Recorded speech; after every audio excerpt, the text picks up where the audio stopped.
emotional pendulum, like attachment or rejection or love or anger, is blind our mind. They block our mind, they block our wisdom. That's the reason why on Monday I told you that when we're so anxious, when we're so stressed out, when we're so depressed, let's belong to one of them.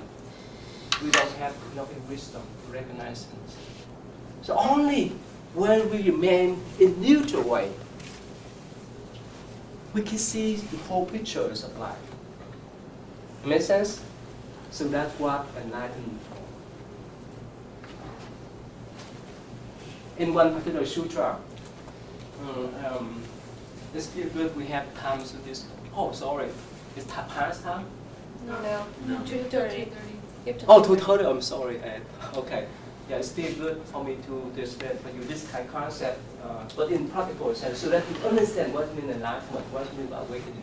So in one particular sutra, the Buddha tell a monk, strike the bell. You know the bell? Mm-hmm. At the temple we have the bell. So one monk, he strike the bell, and he asked another monk, do you hear the sound of the bell?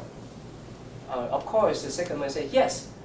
And later on, the sound of the bell was fading, and there's no more sound, right? And so the monk asked, the Buddha asked second monk, you still hear the sound? Of course, no. He said no, right? And so he asked the first monk to strike the bell, and asked again and again. And the Buddha scolded this second monk, why you so crazy today? One time when they ask you, you hear the sound, you say that you hear the sound of the bell, but later on you say you don't hear the sound of the bell. You don't understand what I'm talking about, right? Okay, the point is this. Do you wait for me to talk so that you can hear my sound? Do you wait for people to walk out there to hear the sound, or you have ability to hear? You have ability to. You don't need to wait for me, or you don't need to wait for other people to talk, or to make a sound, to hear. But every one of us has that kind of ability to hear. So according to that sutra, the Buddha said that through our ears, we have that kind of hearing nature. But what happened in our daily life? Sometimes, we're controlled by other people. If they like to uplift our spirits, they say, wow, you're so wonderful, you're so handsome, you're so beautiful. Is that right? Oh, we're so uplifted, right? We're so delightful. But what happened? They say in another way. You see that? So, we are controlled by the sound of our people. Like or dislike here. You're so beautiful. Is that right? You're so handsome. Is that right? We're so delightful. But what happened? Sorry, you're so ugly. You see that? You feel it, they let you down, right? What happened? We are moved by the sound. Make sense now? Even the sound, we have ability to hear the sound. But because of this kind of preprogramming word that we attach ourselves, oh, this is the lovely sound, or this ugly sound. If it's lovely sound, we attach to. We want them to praise us more. If they scold us, or they say something that let us down, we walk away. We don't like that person. You see that? And that cover our mind, cover our wisdom. So the Buddha, when he attained enlightenment, he kept his mind in neutral. For the one who enter samadhi, they keep their mind in neutral ground. You see that? Without being turned, without being disturbed by this kind of sound. Make sense? Neither attach nor reject. And the reason why in meditation, what we call acceptance is one of the most important approach in meditation.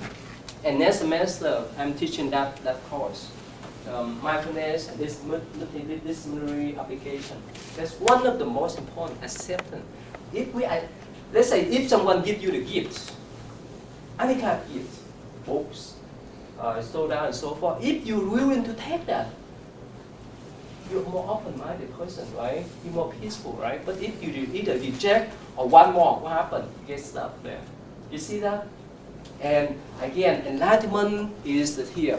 When he really focuses his mind in samadhi, in concentration, his mind is not moved, so he recognizes things as the way they are.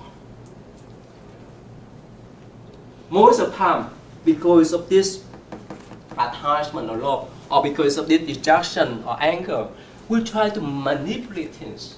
Right? When we are in love, wow, my girlfriend is so beautiful, right? My boyfriend is so handsome, and so forth. We add up all kind of elements that people walk away. Is that right? But when we don't like someone else, right? We add up some element too. Wow, that he's so ugly, and he's so cruel, and so forth and so forth. We manipulate things because of this kind of attachment or anger. And we don't see things as the way they are. Make sense now? So for the Buddha, he attained enlightenment because he had this kind of samadhi, he had this kind of concentration. His mind is not moved of either neither attachment nor dejection. Makes sense to you now, right? So that is the purpose of doing meditation. Every day, we're so stressed out. Why? You know why?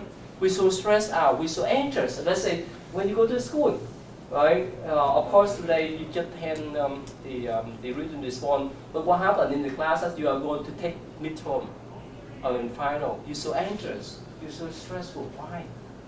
You know why? Why is that? Attachment here, expectation here.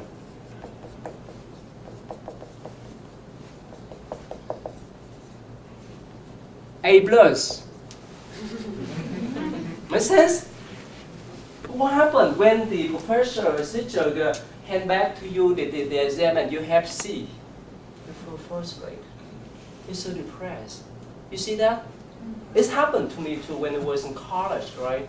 And most of us, when you go to the school, or especially when you were ready to take the exam, we expect ourselves, oh, I like to have an A. But what happened? We have not prepared yet. And when we get back, when we receive the exam, and that's not the grade we want to, we're so depressed.